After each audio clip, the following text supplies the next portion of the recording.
back of it. But we have to start with, of course, news north of the border, and the former Celtic boss Neil Lennon joined Jim White and Simon Jordan earlier on after Brendan Rodgers was reappointed as manager by the Scottish champions. He said he can understand why Rodgers would want to make the move back to Scotland. Brendan ticks all the boxes. I mean, he's a fantastic manager. You know, he's been there before, had great results the last time.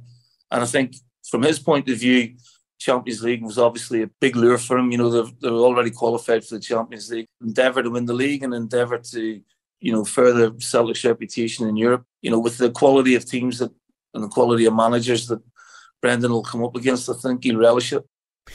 Did incredibly well when he was in Scotland. Oh, wow, did he not? Nearly did the treble. He won 7 trophies in 3 years. I think understandably, a lot of Celtic fans were annoyed that he decided to leave his club when a better offer came in down south, or what he considered a better offer. Will Celtic fans think, well, what's going to stop him doing exactly the same again? He'll stay here for a year, he'll win the league, he'll get us into the Champions League, and then another club in the Premier League come knocking, he'll go. But that's the same as Postecoglou's done. He's gone to Celtic, he's done what he's needed to do, won the league, and then he's been offered a massive job at Tottenham and he's taken it. And again, if Brendan Rodgers goes up there, stays 3 years, 2 years, does really well, and a club from the Premier League, a bigger club, come from I won't say bigger than Celtic, because Celtic's a huge club, I understand that, but a challenge in the Premier League comes, of course he's gonna think about it, and he'll probably take it, because I think the Premier League, for a lot of managers, that is almost seen as the holy grail, isn't it? If you can get a Premier League job, it's be all and end all. But listen, what Brendan did up there was phenomenal. As you said, they're nearly doing the treble, which is something we've seen good managers go up there and still not do that. But I think Celtic fans, I'm sure one or two of them would be a little bit angry at the way he kind of left the club. But listen, he starts putting results on the board and they start winning games, then all that will be forgotten about. Beat Rangers once, that's all forgotten about. Yeah. What do you think the reason he's taken the job is? Is it to get his stock back up to where it was the last time he came down? No, maybe he feels like it's unfinished business. I mean, I don't know what unfinished business you'd have when you've won pretty much everything there is to win up there in such a short space of time. But maybe whatever the offers he had down in the Premier League, maybe none of them really matched up, because I thought he would have been a great fit at Tottenham. I really think that the football that he wants to play, that attacking football, the football that Spurs fans want to watch, I thought Brendan would have been perfect for that. I know people spoke about how it ended at Leicester, and I get that, and the way it ended at Liverpool, but if you look at the early years of when he was at Leicester, 2 fifth-place finishes in FA Cup, they played some really attractive football. He was getting the best out of all his players. I think he won the Community Shield as well, didn't he? Yeah, he did, yeah. So I genuinely think that, yes, Celtic are getting a good manager, and I don't think you can have any grumbles if you're a Celtic fan with him coming back, because look what he's done at the club before. Okay, I want to take calls from Celtic fans on that. I've got another question for you, right, which I think might light the switchboard up.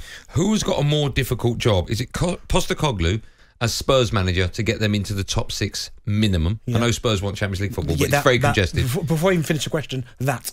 Do you think so? I was going to say, or Brendan to win the Premiership. No, because Brendan, he's only got to finish above one club.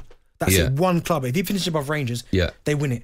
Whereas you look at the top 6 in the Premier League now, you've got Man City, Arsenal, Chelsea will be back, Liverpool, your lot, United, Villa are there, Brighton have had a fantastic Newcastle. That's 8 before I've even mentioned. Okay, what's a bigger task then? How much of a pat on the back will it be to Brendan if he can get them out of the group stages of the Champions League? Is that a bigger ask? Is that a bigger task? That'll be a bigger pat on the back. Congratulations, you've managed to do that. What's bigger?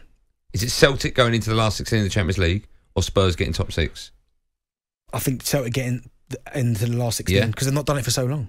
So I think that would be the bigger achievement. But Spurs trying to get into the top 6, that's going to be tough. Okay. That's mad even to say that, isn't it? Spurs getting into top 6. If I said top 4 and you said that's going to be tough, I would have got it. Top 6. Think about the teams that are knocking on the... Think about the teams that didn't make it. Liverpool and Chelsea. Yeah, that's a very good point. Okay, view of Graeme, the football fan. Hi, Graeme, how are you? Hi there, man. Not too bad. Good. Graeme, it says on my screen, it just says Scotland fan, but it doesn't say your team. Who's your club? Rangers, mate. You're a Rangers fan, okay. Yeah. What would you like to say, Graeme? I just want to talk about the Scotland national side, man. Like, they're on fire. I don't think people are giving us much credit, you know what I mean? We've beaten Spain 2-0, we've beaten Norway 2-1. Like, this team is going some places, you know what I mean? Because I've Where's been places? in Park. I think we'll qualify for Germany. Okay. I think we'll win the next 2 games. Yeah, that wouldn't surprise me. Graham, I agree with you. When you look at your next 2, you've got Georgia and Cyprus. Yeah, I can see you've already beaten Cyprus 3-0. But you guys are on absolute flames, fire.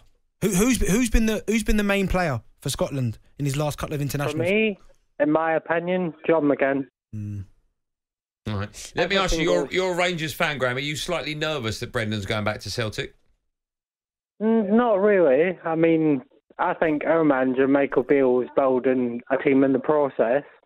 But, I mean, Brendan going back to Celtic, the resume is obvious. You know, he won the treble, all that sort of stuff. Nearly. So, basically, he's got a challenge, Michael Beale. Graeme, you've got your radio on. Graeme, you've got your radio on in the background, haven't you? So you're listening to yourself. That's why you're stuttering, isn't it?